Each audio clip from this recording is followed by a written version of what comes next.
Salam Bapak Ibu Saudara semua. Kita sangat bersuka cita bisa rayakan Natal tahun ini dengan tenang. Dan itu semua karena berkat Tuhan. Baik, kita akan menikmati firman Tuhan menjadi pesan Natal tahun 2023. Akan kita bawa itu di tahun 2024, tahun depan.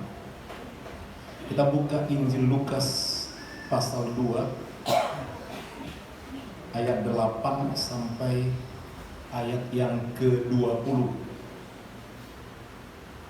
Injil Lukas pasal 2 ayat 8 sampai ayat yang ke-20. Sudah dapat? Mari saya undang kembali, kita bangkit berdiri. Kita baca bergantian.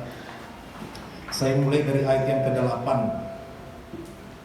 Di daerah itu ada gembala-gembala yang tinggal di padang menjaga kawanan ternak mereka pada waktu malam.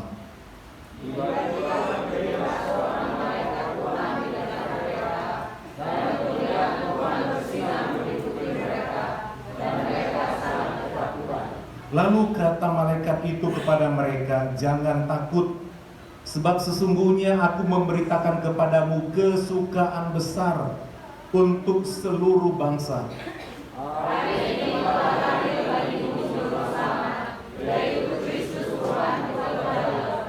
Dan inilah tandanya bagimu, kamu akan menjumpai seorang bayi dibungkus dengan lampin dan terbaring di dalam palungan." Dan tiba-tiba tampaklah bersama-sama dengan malaikat itu sejumlah saudara saudara yang memulia Allah, katanya, "Kemuliaan bagi Allah di tempat yang maha tinggi, dan damai sejahtera di bumi di antara manusia yang berkenan kepadanya."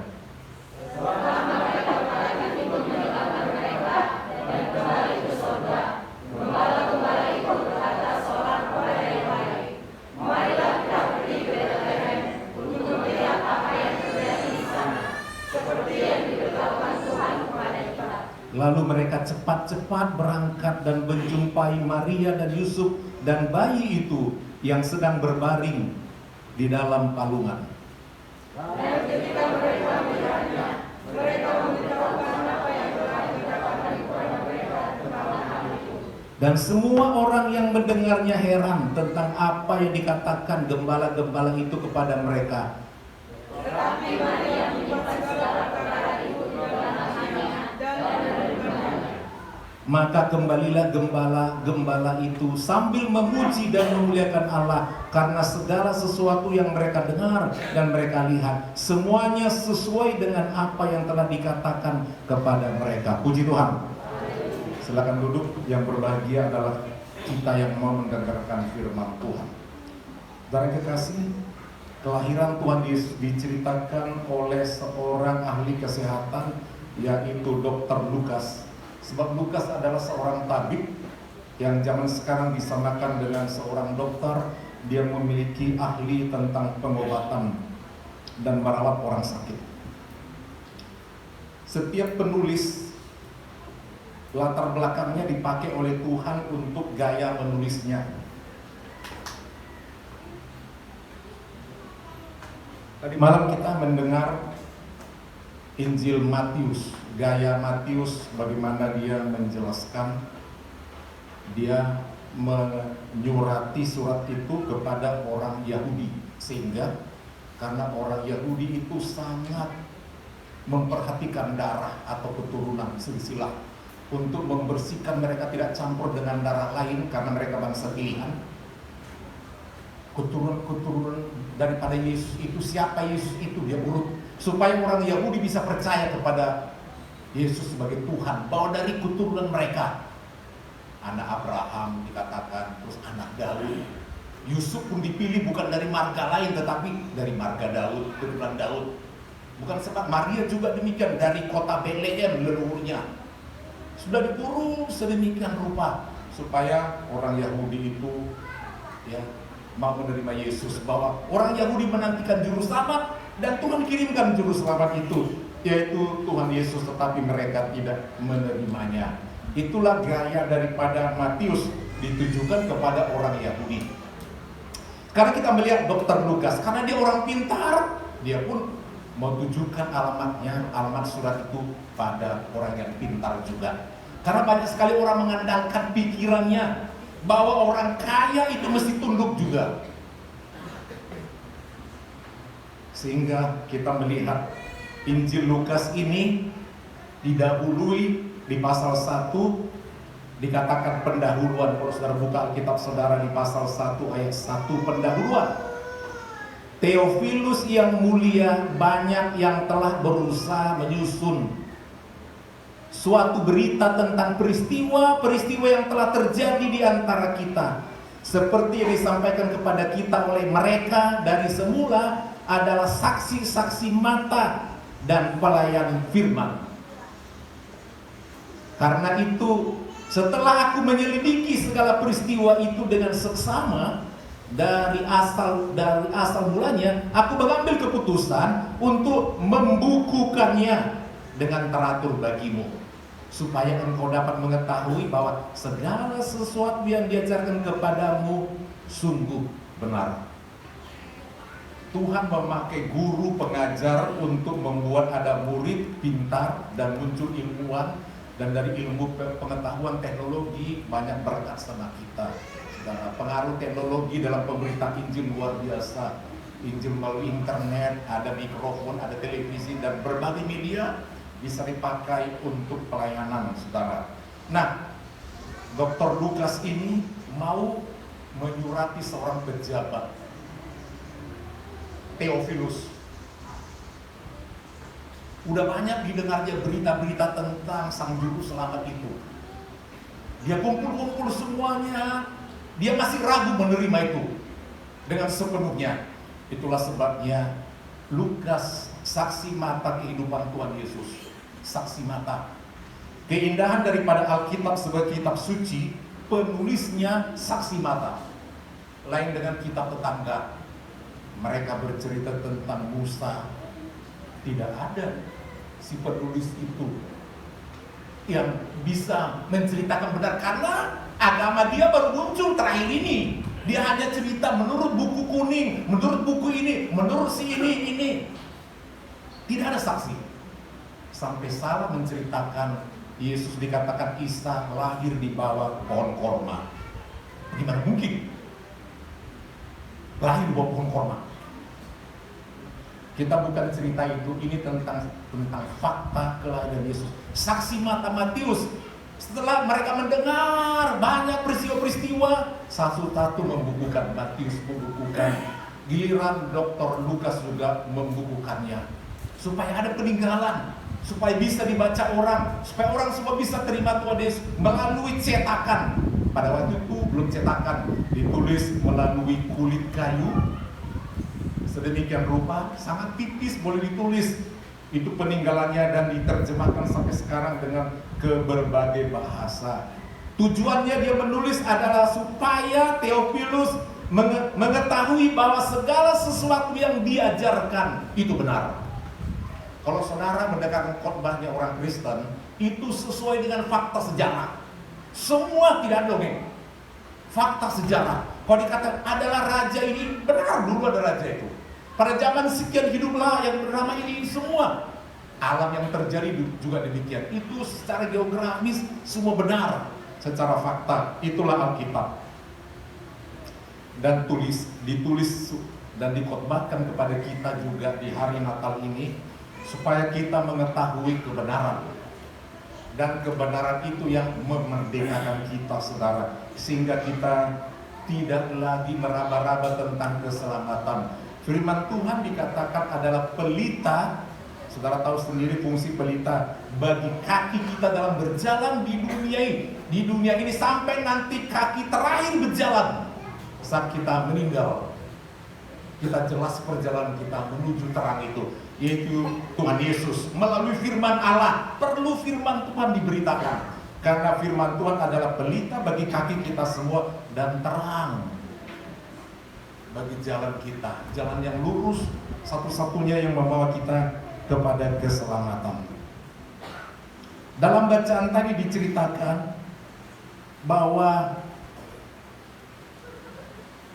dikatakan bahwa di suatu malam ada para gembala di daerah itu, di padang Efrata. Ada gembala-gembala pada malam hari tinggal di sana untuk menjaga kawanan domba itu, saudara kekasih. Dan dikatakan tiba-tiba berdirilah satu orang malaikat di kegelapan malam yang sunyi sekali. Tiba-tiba berdiri seorang malaikat, kemuliaan Tuhan turun atas mereka bercahaya-cahaya sehingga semua terjaga betul-betul. Dan pesan surga itu dikatakan kepada mereka, saudara, jangan takut, sebab sesungguhnya aku memberitakan kepadamu kesukaan besar. Jadi berita Natal adalah berita kesukaan besar. Jadi orang yang merayakan Natal ada satu sukacita besar yang tidak diberikan oleh perayaan-perayaan apapun yang ada di dunia ini. Satu perayaan yang paling menyentuh seluruh dunia, yang paling menyentuh semua umur, itu adalah hari kelahiran Tuhan Yesus. Kenapa? Yang lahir itu bukan orang biasa, dia juru selamat. Juru selamat, udah pasti namanya juru selamat, dia membawa kepada keselamatan. Pemimpin-pemimpin agama lain tidak ada yang disebut juru selamat. Tidak ada, mau agama apapun, pemimpinnya, tokohnya, tidak ada mengatakan bahwa mereka membawa keselamatan. Tidak ada. Saudara, paling senang jadi orang Kristen, ada juru selamatnya. Artinya yang membawa kepada keselamatan, yang memandu menuju tempat yang jelas, namanya pemandu. Pemandu wisata, dia yang paling tahu tempat-tempat harus dikunjungi dan tujuan wisata. Demikian juga Yesus Kristus adalah pemandu kita untuk boleh sampai ke sorga. Dia disebut juru selamat. Paling senang kalau kita pergi ke satu kawasan daerah yang kita tidak kenal sama sekali, atau kita pergi naik ke gunung yang tidak kita kenal, gunung tinggi, kita perlu ada pemandu. Kalau tidak kita tersesat di gunung, tersesat di hutan. Kalau kita pergi ke negara yang tidak pernah kita kenal, memang harus pergi. Kita perlu ada seseorang yang bisa memandu, membuat kita ada keselamatan. Dan dikatakan ada tandanya. Mereka harus pergi menjumpai bayi itu. Ada tandanya. Tandanya ada, dikatakan menjumpai seorang bayi dibungkus dengan lampin. Itu kodenya. Jadi mereka harus pergi ke kota itu dan mencari bayi itu, ciri-cirinya diletakkan di mana. Dan setelah dikatakan seperti itu oleh satu orang malaikat surga, hanya satu orang yang berbicara, tiba-tiba untuk selesai pesan itu, tiba-tiba dikatakan tampaklah bersama-sama dengan malaikat itu. Tiba-tiba mata para gembala itu dibukakan.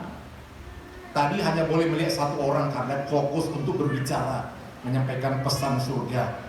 Tiba-tiba dibukakan mata mereka dan tampaklah bersama-sama dengan malaikat itu sejumlah besar bala tentara surga yang memuji Allah, yang memuji Tuhan. Kemuliaan bagi Allah di tempat yang maha tinggi dan damai sejahtera di bumi di antara manusia yang berkenan kepadanya. Mereka mendengar pesan itu. Mereka mengarahkan para malaikat-malaikat yang berlaksa-laksa yang banyak itu. Mereka bukan malaikat seperti malaikat yang berbicara itu, tetapi yang datang itu adalah bala tentara. Ya, bala tentara. Jadi tentara Tuhan itu memang bala tentara, pasukan perang. Dengan pakaian perangnya, atribut perangnya, sehingga disebut bala tentara. Dan malaikat yang berbicara itu berbeda lagi kepadanya. Artinya pelayanan malaikat itu disertai pengawal bala tentara yang banyak. Dan tentara surga itu menyanyikan untuk memberitakan kelahiran Tuhan. Ya, kabar keselamatan itu dikatakan bahwa terpujilah Tuhan, kemuliaan bagi Allah, hanya bagi Allah.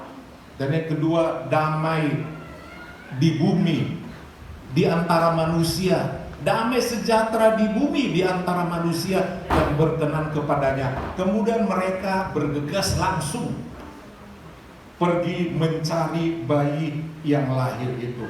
Saudara, seluruh dunia sepakat merayakan Natal. Dari mulai gereja mula-mula sepakat merayakan Natal tanggal 25 Desember. Itu ada catatan sejarahnya, saudara. Pada waktu Elizabeth, di mana suaminya sebagai imam dijumpai di bait Allah dan doanya didengar, ya, pengorban sedekahmu sudah didengar Tuhan. Berpuluh tahun mereka berdoa dan tetap memberikan sedekah. Rupanya doa orang yang suka memberi sedekah dan orang yang menerima sedekah itu berdoa. Kalau kita memberi sedekah sama seseorang, pasti mereka mendoakan yang terbaik buat kita. Dan itu Tuhan dengar doa-doa seperti itu. Kita menolong memberi sedekah kepada orang yang susah, anak yatim piatu, orang-orang yang ditinggal kekasih keluarga, dan kita memberi sedekah. Dan kita juga suka berdoa, maka Tuhan melihat sedekah kita dan doa kita didengar. Dan doa yang paling dinantikan Zakaria adalah tak putus-putusnya walaupun dia sudah tua. Diperiksa sama dokter, tak mungkin lagi mereka itu bisa punya anak, tetapi doa adalah tetap doa, punya kuasa. Dan malaikat itu berkata bahwa istrinya akan mengandung. Setelah 6 bulan mengandung, itu ada di bulan September menurut kalender Yunani. Menurut Alkitab Yunani atau kalender Yunani. 6 bulan kemudian, kalau 6 bulan kemudian itu jatuh pada bulan Maret. 6 bulan kemudian pada bulan Maret, malaikat yang sama yang jumpa di bait Allah, jumpa sama Zakaria.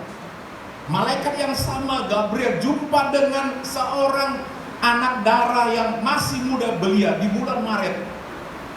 Datang malaikat itu yang mengatakan dia akan mengandung dan melahirkan seorang anak yang bernama Yesus. Sudah jelaskan itu tadi malam, saudara. Itu bulan Maret.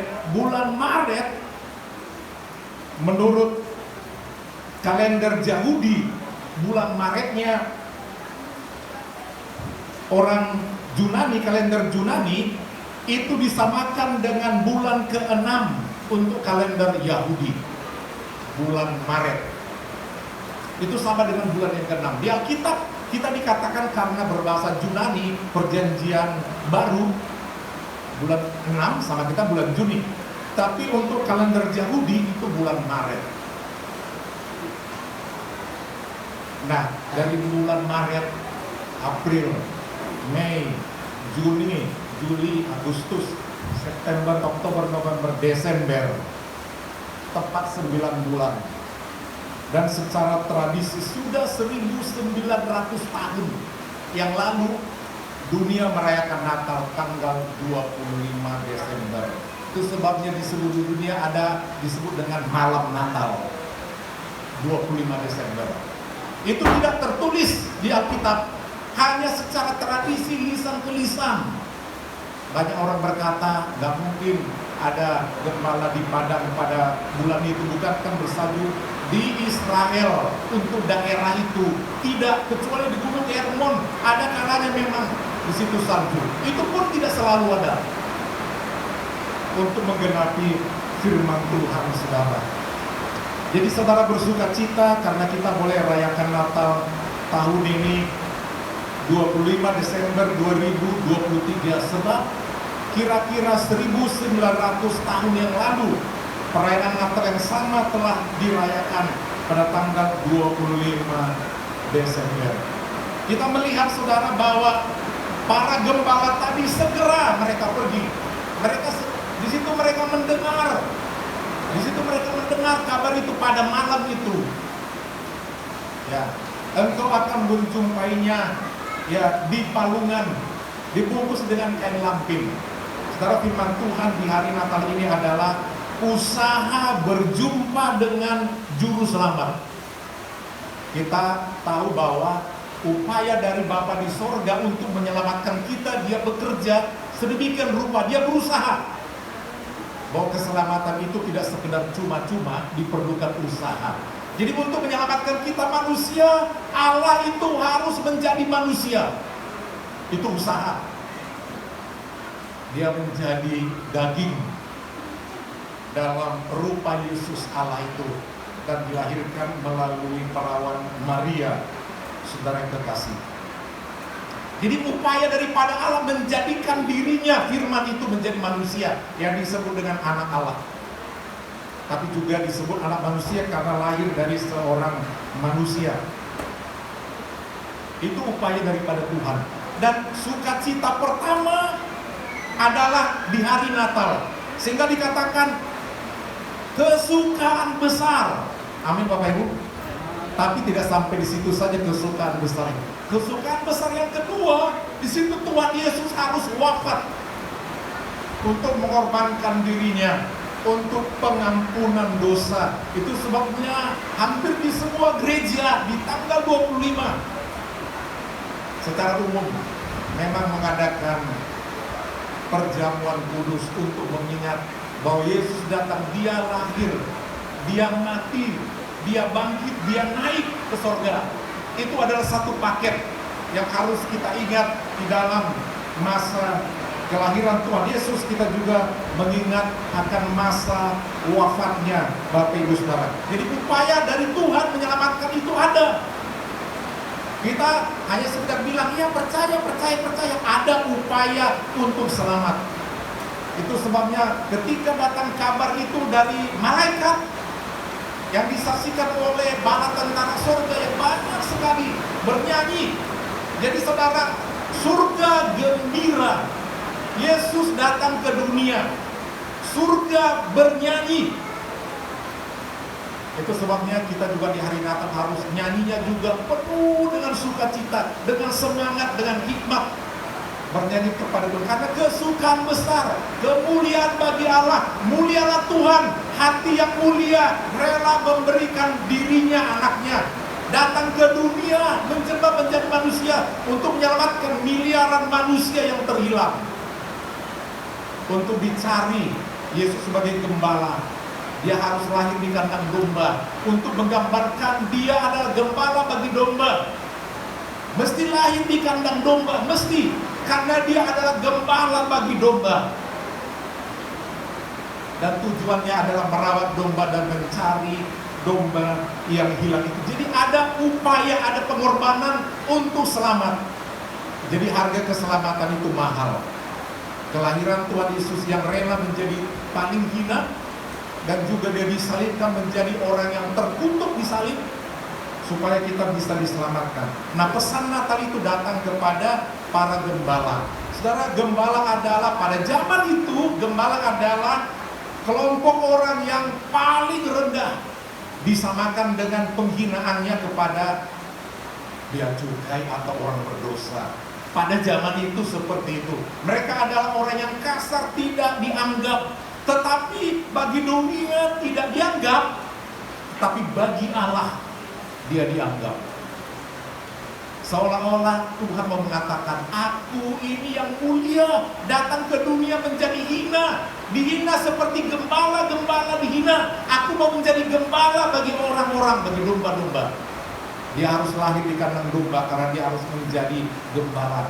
Gembala pada zaman itu dihina serendah-rendahnya. Dan Yesus menjadi yang terhina, menjadi gembala bagi kita. Dia dihina, dia diolok, dia ditolak. Itulah gembala, saudaraku yang kekasih. Dan setelah gembala itu mendengar berita itu, mereka sangat bersemangat. Dikatakan mereka cepat-cepat. Itu sifat gembala ya. Kalau ada serigala datang, cepat. Datang ini beruang, cepat. Semua cepat. Karena apa? Kalau tidak mereka dipecat. Karena mereka semua paham, hidup mereka tergantung daripada pemimpin gembala itu. Mereka orang yang sangat hidupnya tergantung kepada pemilik domba itu. Domba begitu banyak, tapi bukan punya dia. Dia hanya menjaga-jaga domba orang.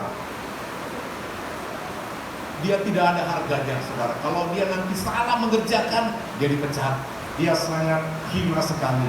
Nah, ketika dia mendengar perintah agung itu dari surga, perintah yang lebih tinggi daripada pemimpin dia, mereka pun langsung pergi cepat-cepat. Apakah gampang untuk berjumpa dengan Tuhan Yesus? Saudara, kita boleh rajin ke gereja, tapi belum tentu berjumpa dengan Tuhan. Kalau kita berjumpa dengan Tuhan, kita pasti berubah. Mesti ada perubahan sebelum kita kenal Tuhan, dan setelah kenal Tuhan, sebelum kita tahu firman Tuhan yang begitu dalam, kita berbeda. Ya. Tapi semakin kita mengetahui firman Tuhan, kita akan berkata, oh, aku ini harus mengikuti dia. Oh, aku ini harus berubah dari hari ke hari. Mesti ada perubahan. Kalau tadi ada kesaksian yang mengatakan, saya mau melayani seumur hidup, itu menandakan bahwa di dalam dirinya ada satu kerinduan bahwa melayani Tuhan itu adalah hal yang terbaik. Bagaimana Tuhan telah melayani, telah berkorban, telah memberkati, bagaimana aku harus membalasnya, sebab nanti aku akan bertemu dengan dia. Aku hidup di dunia ini paling berapa tahun, berapa langkah kita ke depan, kita tidak ada yang tahu. Pemerintah dunia telah mengumumkan bahwa muncul lagi virus varian baru. Walaupun tidak begitu ganas, tapi kita tidak tahu selanjutnya. Bahkan disebarkan juga nyamuk-nyamuk yang bisa membuat kita juga datang penyakit yang baru. Untung kita sudah disuntik vaksin secara umum, jadi daya imunnya ada. Tapi ketahuilah, kita tidak tahu apa ke depan. Para peramal mengatakan bahwa akan terjadi gempa ini, gunung meletus, apalah, daerah ini, awas-awas. Kata orang yang punya ilmu di bidang itu. Jadi saudara, kita tidak bisa memprediksi apapun. Gembala itu langsung pergi. Apakah dia gampang menjumpai? Saudara boleh bayangkan. Mana ada jelas alamatnya. Kandang bukan satu kandang. Ada banyak kandang di kota itu. Rata-rata semuanya punya kandang. Zaman itu belum banyak PT-PT. Semua beternak rata-rata, ya kandang yang mana? Tentu gembala itu harus teliti. Pergi dulu, kayaknya ada kandang juga. Kita lihat tuh, katanya bayinya dibungkus dengan lampin di dalam palungan. Ada di situ. Palungannya makanan yang ada jerami. Ayo jalan lagi. Jadi bukan gampang ketemu Tuhan Yesus. Bukan gampang. Semua diteliti.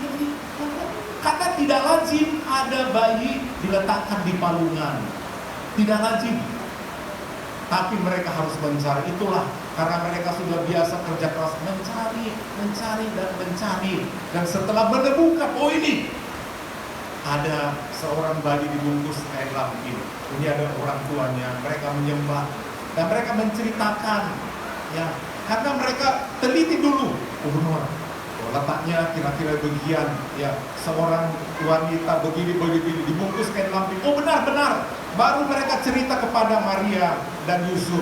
Kami didatangi malaikat, seorang malaikat, dan setelah itu tiba-tiba datang bala tentara surga sama kami. Mereka mengatakan kemuliaan bagi Allah di tempat yang maha tinggi, damai sejahtera di bumi. Dikatakan demikian. Hari ini dikatakan telah lahir bagimu juru selamat. Semua diceritakan kepada Maria dan Yusuf. Maria merenungkannya. Benar yang dibilang malaikat, dan Maria merenungkan. Maria langsung kagum di hatinya. Aku perempuan yang terpilih. Yang lahir ini bukan orang sembarangan melalui rahimku. Dia adalah juru selamat. Dia adalah Tuhanku. Maria mempertuhankan Yesus. Dia hanyalah alat untuk hadirnya sang juru selamat. Dia merenungkan di dalam hatinya betapa dia sungguh-sungguh harus merawat Maria sebagai anak Allah atau Tuhan. Jadi saudara, yang pertama yang kita mau lihat di hari Natal ini, bertemu dengan Tuhan Yesus perlu upaya. Amin. Bertemu dengan juru selamat butuh pengorbanan, butuh ketekunan. Emangnya asal percaya begitu saja? Kita harus bertemu, dan kalau kita bertemu, kita pasti berubah. Setelah mereka berjumpa dengan Sang Juru Selamat, mereka pulang dengan memuliakan Allah. Memuliakan Allah. Orang yang sudah bertemu dengan Juru Selamat, dia suka memuliakan Tuhan. Amin. Ya, buktinya bagaimana? Melayani. Memuliakan Tuhan, melayani. Bernyanyi, memuliakan Tuhan. Itu ciri kalau ada jemaat dikatakan, aku jadi Kristen kok. Kristen betul nggak? Udah ketemu nggak sama Sang Juru Selamat? Udah berusaha. Dan kalau memang udah ketemu, melayani. 2024 semua jemaat ambil bagian dalam pelayanan. Amin. Amin. Tanda saudara udah ketemu Juru Selamat. Memuliakan Allah. Bagi dunia gembala hina, bagi Allah gembala itu orang yang terhormat, dipakai Tuhan. Saudara lebih tinggi derajat saudara dari jabatan seorang gembala di padang. Amin. Kalau saudara ingin kerja, ngelamar menjadi apa? Mau jadi gembala kambing? Pulang ke Toba, di Toba juga belum tentu ada. Mau pulang ke Samosir, mau jadi gembala? Gajinya apa? Tapi orang itu dipilih buat saudara lebih daripada itu. Mungkin saudara dihina orang, dia cuman ini kerjanya, dia nggak tahu apa-apa, dia nggak tahu apa-apa. Tetapi bagi Tuhan tidak yang mustahil. Yang penting dipilih Allah. Saudara hanya berharga di hadapan Tuhan bukan karena saudara punya ABC, tidak. Saudara berharga di mata Tuhan karena saudara dipakai Tuhan. Amin. Kalau saudara dipakai Tuhan, di mata Tuhan, itu yang berharga. Jangan katakan, aku nggak bisa om, aku nggak tahu ini. Gembala tahu apa? Tetapi mereka lah yang mendapat kehormatan. Orang yang pertama menerima kabar sukacita itu. Bahkan sampai datang malaikat, sampai datang berlaksa-laksa bala tentara surga. Untuk gembala yang hina, dihina dunia, diangkat oleh Allah. Jangan sempat saudara dihina dunia, ditolak juga oleh Allah. Alangkah malangnya hidup itu. Itu pesan yang pertama, kita mau menjadi seorang gembala, berusaha mencari kehendak Tuhan, mencari Tuhan. Dan kalau udah ketemu cirinya saudara, sungguh-sungguh Kristen, saudara memuliakan Tuhan. Kemuliaan bagi Allah. Memuliakan Tuhan, seperti katakan, kemuliaan bagi Allah. Gembala-gembala, kemuliaan bagi Allah. Ingat ya, kemuliaan bagi Allah. Ini kehormatan bagi kalian. Kami datang dari surga, khusus buat kalian yang hina. Kalian orang yang dihina, tetapi Tuhan mau memakai kalian. Jadi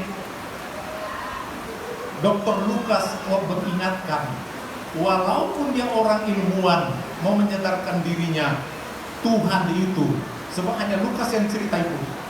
Dia nggak cerita tentang orang Majus, itu Matius yang cerita.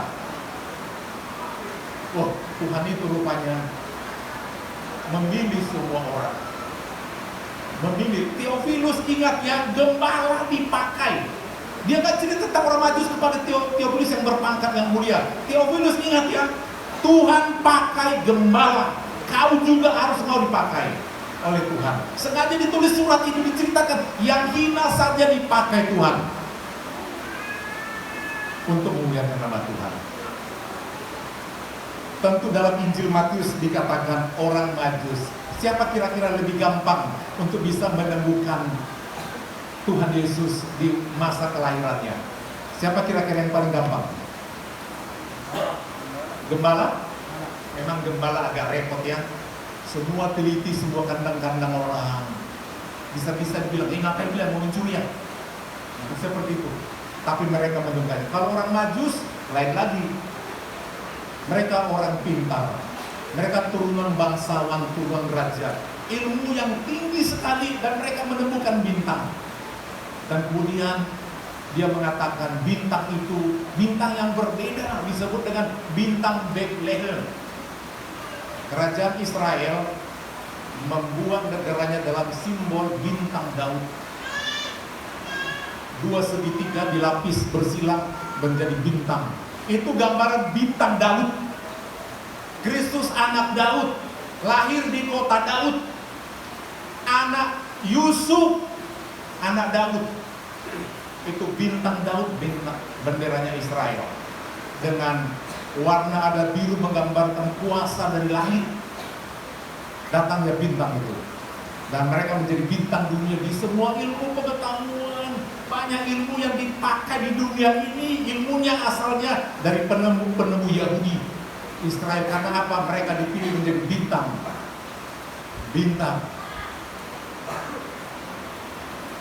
Mereka datang dari jauh, dari daerah timur Persia, sangat jauh. Mereka datang dengan karavan yang banyak sekali ontanya. Kalau malam mereka bisa melihat, oh bintang lagi ke sana. Udah siang susah didapatkan lagi, tunggu lagi malam. Demikianlah terus sampai mereka datang dan mereka bertemu saudara. Jadi artinya kaya dipakai Tuhan, orang sederhana dipakai. Jadi saudara berharga bukan karena saudara punya, tapi karena saudara mau memberi yang saudara punya, kemuliaan, kehormatan bagi Tuhan, bukan bagi kita. Sebab semuanya kita punya hanya berapa tahun, boleh kita nikmati. Tempat kita yang terindah di surga, kemuliaan bagi Allah. Kita hidup untuk memuliakan. Yang kedua, damai sejahtera di bumi. Saudara tinggal di mana? Di bumi dari surga sekarang ini. Orang percaya harus membawa damai sejahtera. Jangan suka bertengkar. Selalu usahakan suasana damai. Di hari Natal, harinya masa orang berdamai. Harinya berkumpul untuk menyatakan damai. Selamat hari Natal. Saling menerima, saling memberkati, saling menguatkan, saling mengunjungi. Yesus datang ke dunia mengunjungi kita. Selanjutnya dia dikunjungi oleh orang yang hina, para gembala. Dia juga dikunjungi orang yang kaya raya. Semua saling mengunjungi. Pusatnya adalah Yesus Kristus yang harus ditinggikan. Kiranya firman Tuhan ini kembali kita. Natal yang pertama adalah kita mau memuliakan Tuhan, bertemu dengan Tuhan. Yang kedua, kita harus ada damai sejahtera. Hal-hal yang membuat tidak ada damai kita buang. Sebab Tuhan katakan di hari Natal, damai sejahtera. Damai sejahtera ku tinggalkan kepadamu, kata Tuhan Yesus. Damai sejahtera ku tinggal di dalam dirimu. Itu yang diberikan oleh Natal. Yang ketiga, Natal adalah kita mau mengunjungi. Sebab Natal adalah kunjungan Allah ke dunia. Ada pujian mengatakan, jauh tinggi dari surga kunjunganmu. Kan begitu? Baru orang lain datang mengunjungi. Jadi Allah mengunjungi kita di bumi ini. Selanjutnya kita datang mengunjungi Tuhan. Bersaksi kepada saudara bahwa ada damai melalui Natal. Mari kita bangkit berdiri.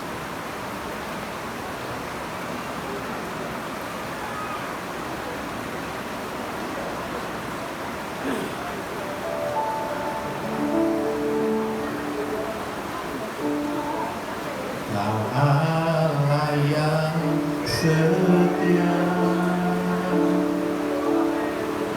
Bapa yang mulia, terima kasih Tuhan, Kau pulihkan hidupku. Kaulah harapanku,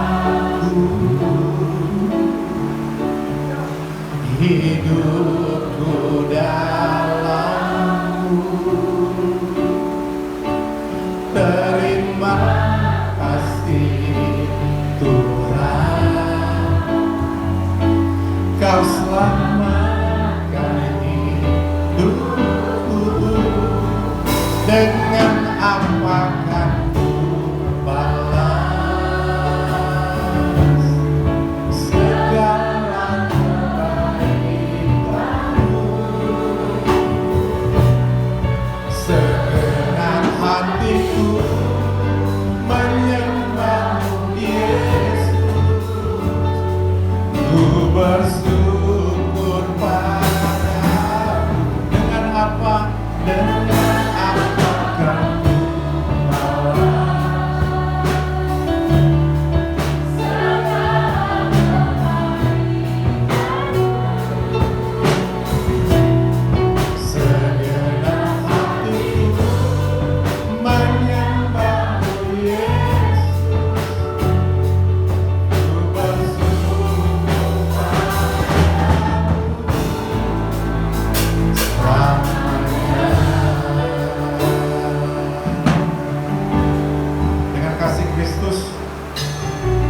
Ridoli maju ke depan berdoa, sekaligus berdoa untuk perjamuan kudus.